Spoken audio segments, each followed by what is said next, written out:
Je n'aime pas l'expression devoir de mémoire. Le seul devoir, c'est d'enseigner et de transmettre. Simone Veil. Je n'aime pas l'expression devoir de mémoire. Le seul devoir, c'est d'enseigner et de transmettre. Simone Veil. Excellence, Monsieur le Président Nicéphore Dieudonné Soglo. Excellence, Monsieur le Président Thomas Boni-Yayi. Excellence, Monsieur les anciens présidents de la Cour constitutionnelle du Bénin, Maître Robert Dossou, Professeur Théodore Olo, Monsieur le ministre Jean-Michel Abimbola, Monsieur le ministre Ganiou Soglo, Monsieur le maire Liradi Soglo, Mesdames et Messieurs les anciens présidents d'institutions en République du Bénin, Mesdames et Messieurs les ministres, honorables députés, Mesdames et Messieurs les maires en République du Bénin, Mesdames et Messieurs en vos grades, qualités et titres. En vous saluant très chaleureusement, je vous souhaite à nouveau, frères, la bienvenue au lancement officiel du livre « Vers le miracle béninois, l'épreuve du pouvoir et de la démocratie » du président Nicéphore Dieudonné Soglo, notre ancêtre vivant. Une espérance illumine et rayonne dans le ciel béninois clair-obscur en ces instants mémoriaux de la commémoration des 35 ans de la Conférence nationale des forces vives de février 1990. Oui, il s'agit bel et bien d'une espérance portée par le premier président de l'ère démocratique qui signe de main de maître un ouvrage majeur, un legs, une mine, un trésor, c'est-à-dire ces mémoires portant un titre très significatif. Vers le miracle béninois, l'épreuve du pouvoir et de la démocratie. Le chef-d'œuvre édité aux éditions L'Harmattan à Paris ce mois de février 2025 couvre 323 pages, charpentées en 3 parties, respectivement intitulées historique d'une région et du Dahomey au Bénin. La première conférence nationale des forces vives en Afrique et la période de transition. Le Bénin en chantier. Et quelques documents annexes en fin de livre.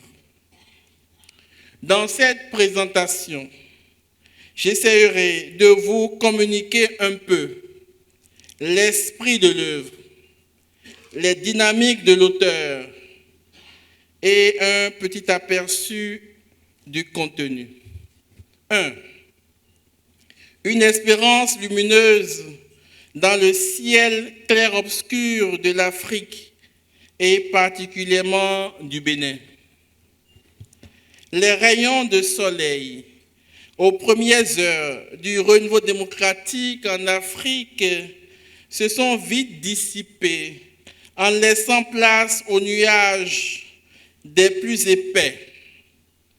Les conférences nationales ont presque toutes échoué. Depuis lors, plusieurs pays africains peinent à reprendre le chemin démocratique. Et puis, certains d'entre eux y ont renoncé carrément. Le Bénin, quant à lui, poursuit la marche démocratique amorcée concrètement sous le règne du président Nicéphore Soglo. 1991-1996. Celui-là qui a posé les bases juridiques, institutionnelles, structurelles et économiques du processus démocratique. Courageusement, avec un sens élevé de la gouvernance rigoureuse de l'État, le président Soglo a mis en place son premier gouvernement avec des hommes et femmes de grande qualité et de compétences avérées pour relever les défis de développement. Confère le grand 3 de la deuxième partie intitulée « La dynamique du changement vers un État nouveau », pages 127 à 187.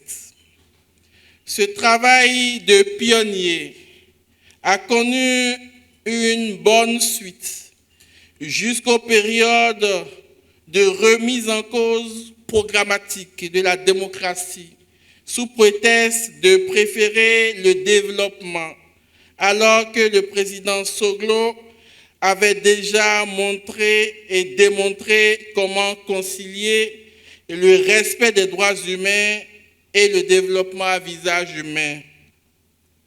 Alors, comment pérenniser dans l'action publique l'union nuptiale entre la démocratie et le développement? Sur ce lagon, 3 balises guident les navigateurs sensés. Par contre, les insensés les ignorent et s'égarent éperdument. Première balise, une classe politique libre, cultivée, intègre et courageuse. À ce niveau, on note une collaboration éclairante, vraie, sincère et sans hypocrisie avec l'autorité. On observe une opposition ferme, solide, engagée et qui n'a connu d'oppression de la part et qui n'a pas connu d'oppression de la part de l'autorité. Pour y arriver, il faudrait en amont des entreprises politiques et des communautés politiques solidement fondées sur la liberté de conscience, la responsabilité, le dialogue, la fraternité, la vérité et le souci prudent du bien commun, comme le souligne le Saint-Pape Jean-Paul II. Il définissait la politique comme le souci prudent du bien commun. Le souci prudent du bien commun. Deuxième balise, le respect de la liberté d'opinion, d'expression, d'association, avec toutes les activités syndicales à divers niveaux. À l'aurore démocratique, la société civile a apporté une contribution majeure, ainsi que le monde universitaire. Plusieurs universitaires étaient au gouvernement, au Parlement, dans les institutions de la République et dans les cabinets ministériels.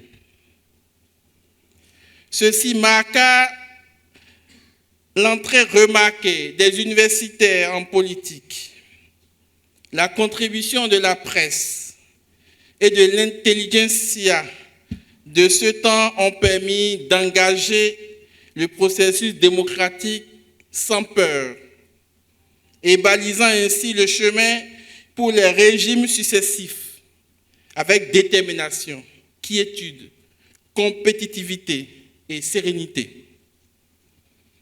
Troisième balise, la promotion de l'agriculture, l'ouverture du secteur secondaire et tertiaire à tous et les grands travaux. La vocation de promoteur agricole et industriel retrouve une éclosion pleine et prospère au cœur des grands chantiers qui révélèrent le potentiel du Béninois et son génie bien connu.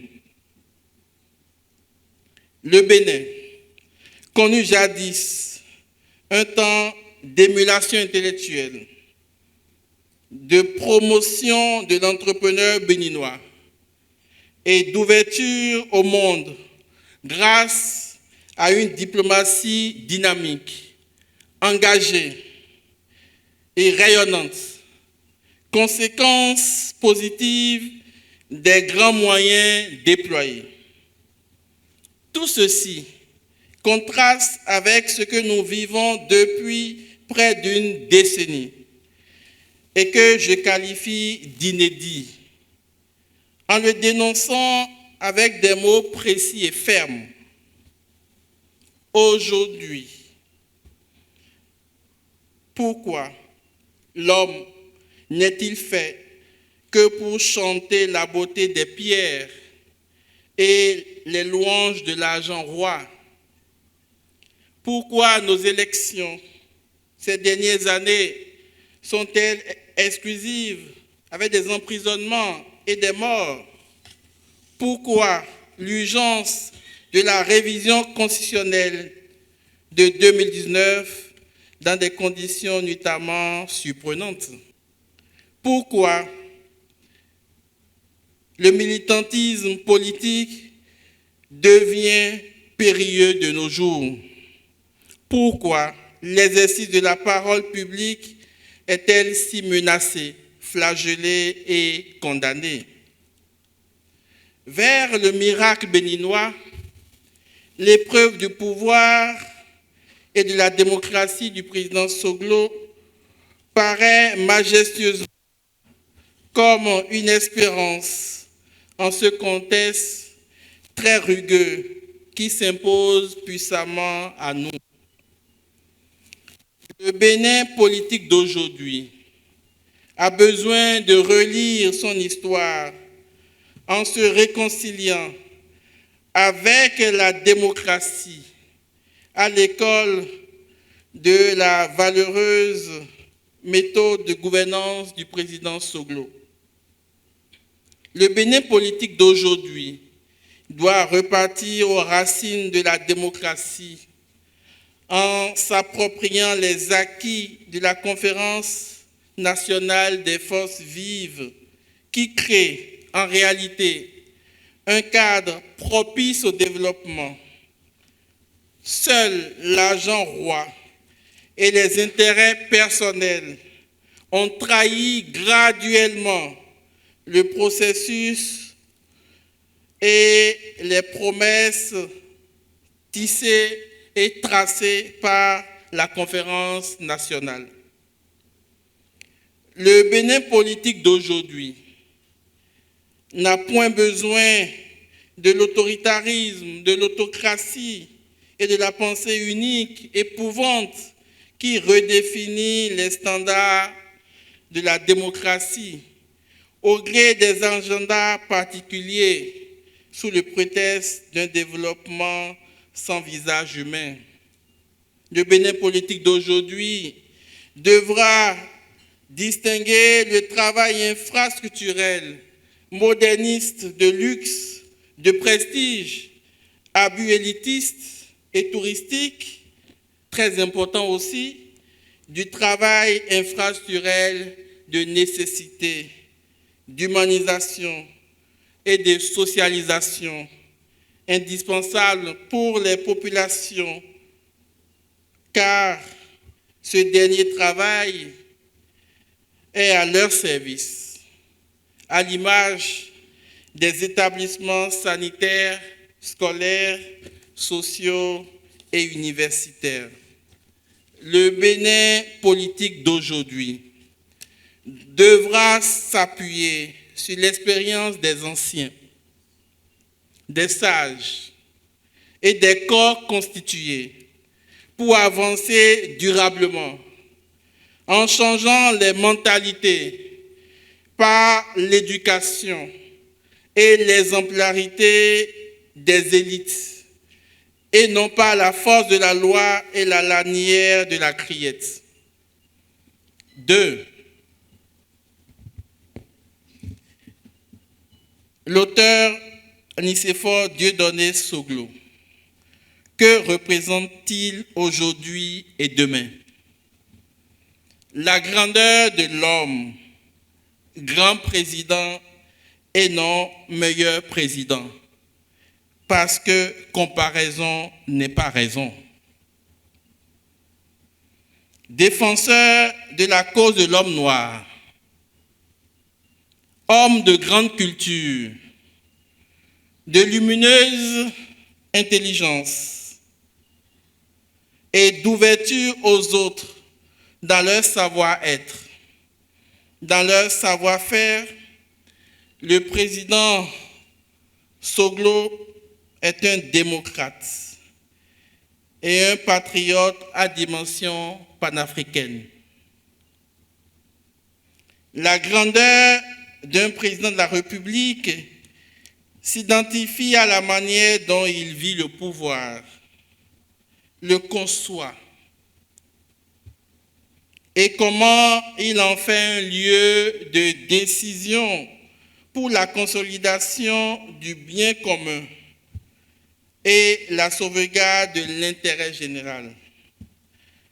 Ceci nécessite un esprit vif, une ouverture d'esprit, une hauteur d'esprit, une liberté intérieure, une approche relationnelle décomplexée, un cœur simple et une méthode volontairement rigoureuse, impulsant le travail collectif. Le grand président, par son exemple, ses idées forces, sa bienveillance et ses œuvres marquent des générations entières. Dignement, il laisse la place aux autres, car il ouvre la compétition en comptant sur son bilan